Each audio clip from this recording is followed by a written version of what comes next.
Hi boys and girls, how are you doing today? Welcome to our social studies lesson. We have Anna and Elsa and they are really interested to hear the story. Last time we talked about a little boy named Pablo in this book, Jalapeno Bagels. He lived in Mexico. Today we have another story. It's a book called A Box for Jairo. He lives in Colombia, which is part of the continent of South America. Let's look forward to all that we will learn about Colombia and Jairo in this story. A Box for Jairo. Story and photos by Harley G. Mayer. And we see the ADRA logo. Do you remember I told you about ADRA in today's Zoom meeting? Yes, they're a group of people who help others in need. They send food, they help with water and building of houses, medical needs, whatever people are in need of, they try to help others. They are good missionaries. Let's begin. Here we see a lovely little town. The little town of El Carmen de Bolivar, nestled in a valley near the mountains in northern Colombia, was as busy as it could be. Near the tall yellow bell tower, some people walked to the market, while others rode bicycles and noisy motorcycles. That's a busy street. One warm day, a box arrived for a boy named Jairo. He lived in the village. Other boxes just like it had been delivered to children all around the village. Many of these children had escaped with their families during a long and terrible war. A man helping these children picked up the box. He tucked it under his arm and walked across the village towards the boy's house. And you see ADRA is written on the box, and he is happy to be taking the box to Jairo. At the market, the man with the box passed the wooden tables stacked with beautiful fresh fruit that had been brought from the farms in the nearby hills. It all looked delicious. Manzanas, naranjas, uvas, the men shouted as they tried to sell their fruit. Manzanas means apples, naranjas means oranges, and uvas means grapes. And there you see apples, oranges, and grapes that they are selling.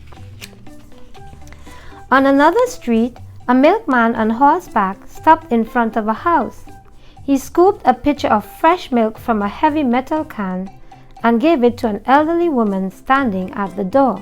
There's the milkman, and he's on a donkey. As he walked across the village, the man with the box passed a dog sitting on the sidewalk made with red tiles. The dog rested its paws on the cool surface of the ground. This was a quiet place to sleep, far from the busy market and main street. And there we have the little dog, and this is the village. The man carried the box up a sloping street lined with many trees. He stopped in front of a white house.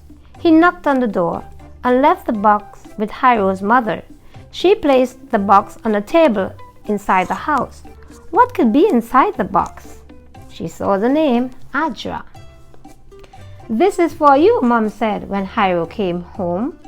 "For me?" Jairo asked. "Yes. Some very thoughtful people sent this box to help you in school. Open it." There he is, all excited. He couldn't wait. "So many things," he said as he opened the box. His sisters, Eva and Adriana, came to look. Inside, he found colored pencils, scissors, crayons, notebooks, a set of watercolor paints, a pencil sharpener, an eraser, a drawing pad, a ruler, and a bottle of glue. What a wonderful gift. So many school supplies. These are his sisters. Mom is so happy and they're all excited. "Now I can draw everything I want," Jairo said. "I'll paint a new house. I'll put big mountains and the sky with blue clouds." Jairo was happy knowing that people he had never met before could be so kind. Imagine they had given him new school supplies without even knowing his name. He wanted to thank them, but he didn't know how. See how happy Hiro is?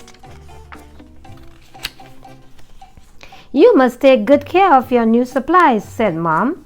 She took the calendar down from the wall and turned to the page where it said January. There it is, the month of January. Here, she said, as she pointed to the number 25. School starts here, and until then, you must keep your supplies somewhere safe so that you don't lose them. Hiro went to his room and found a small pencil holder he had made using craft sticks and glue. First, he put the scissors inside, then the eraser, and finally the pencils. I will leave my supplies here by my bed. I will leave them there until the day I return to school, he thought. I can't wait to go back to school now. There are all the supplies in his room. He is so happy with them. That night, Hiro fell asleep holding his new gifts close to him. He hadn't felt this happy in a long time. In his sleep, he dreamed of his old home in the hills before the war, before everything had been destroyed. He dreamt of the countryside with the colorful butterflies and trees, and the peace that they always had. He wished they could have peace again. Early in the morning, when sunlight filled his bedroom, he remembered his dream. I'll draw everything I saw, he said. He found his new crayons and he placed a new sheet of paper on the bed, ready to draw. Hiro loved color. With a red crayon, he drew red apples on the tree. With a blue crayon, he drew puffy clouds. He saved the yellow to draw the sun and the house, and black to draw the birds in the sky. He used green and brown to draw the palm trees, and with orange he traced the wings of a butterfly. There is his beautiful picture of his home. The next day, he played all morning. He made roads with the pencils. See the roads? Yes. And he built a small tower with the crayon box and the bottle of glue right there. And a bridge with the ruler. My, he was playing with his school supplies. It was lots of fun to use the new school supplies even before school began. In the afternoon, Hiro's best friend, Almaris, came to visit him. They had known each other from the time they lived in the hills, long before the war. Now they were neighbors again. Let's play Ludo, she said. Hiro brought out the game, and his sister Adriana sat with them to play. There they are. 6 plus 4 is 10, said Hiro. 6 plus 4 is 10, that's right. Reading the numbers on the number cubes, Hiro got 10. The higher the number, he would go faster to reach the center of the board and win. They played for hours. Sometimes Hiro won, sometimes Almaris won. It didn't matter to them who won or who lost, because they were playing and they were friends. Do you see the lovely parrots? They are like pets. When water was delivered a few days later, Hiro quickly helped Mom carry the large cans to the backyard. Hiro's house didn't have sinks and faucets or pipes with running water. This was the only way to have enough water to wash dishes, to cook food, and to take a bath. That's right, they didn't have running water inside the house like we do. They collected water in these cans and they had to be careful and preserve as much of the water so that they'd have enough. Hiro looked after his niece Sarai. She was very young. Sitting with her in a hammock, he couldn't wait to teach her so many new things as she grew up. He was a very helpful boy. Another day, Hiro helped his mother in the kitchen. He knew this would make her happy. He peeled the green plantains to make fried patacones while she prepared rice. There he is, helping to peel the plantain. After meals, he collected the dirty dishes from the table. In the backyard, he washed them in soapy water, rinsed them, and then placed them side by side in a drying rack. There he was, washing the dishes outside. During the next several weeks, Hiro was so busy helping at home and enjoying his vacation that he didn't notice school was about to start the next day. Oh my! Mom pulled the calendar from the wall again. "You must get ready. School begins tomorrow," she said. "It will be a long day." Yes, the 25th. Almaris arrived early the next morning to walk with Hiro to school. "Let's go, or we'll be late," she said. But Hiro had a surprise for her. "I want to show you something," he said. He had been waiting for this moment. Hiro opened his backpack and showed Almaris all the school supplies he had received. "Some really kind people sent these to me," he said. "I'm so excited. School will be fun." But when he said this, he saw that Almaris looked somewhat sad. "What a nice gift this is," she said. "You're lucky." So he showed her all his school supplies that he received as a gift. "I want you to have these," he said. "I can't think of a better way to thank those people who thought of me first." Almaris knew how important this gift was because Hiro had shared what little he had with her. She smiled and smiled and smiled. She was so happy. He gave her one of the notebooks, 2 pencils, and a box of crayons. "Let's go. We'll be late," said Hiro, putting the rest of his things into his backpack. "We don't want to be late for school." And so he closed the door. It was going to be a fun day. Have you ever been given a special gift like the one Hiro got? Did it make you want to give someone else something too? Yes.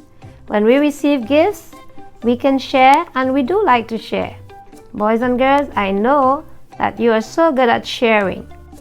You can follow the example of the people at ADRA who share with others. The end.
In your packet, you will find this worksheet. It has a lovely parrot, bananas, and the flag of Colombia. You can color the parrot, the banana, and the flag, which are symbols of Colombia.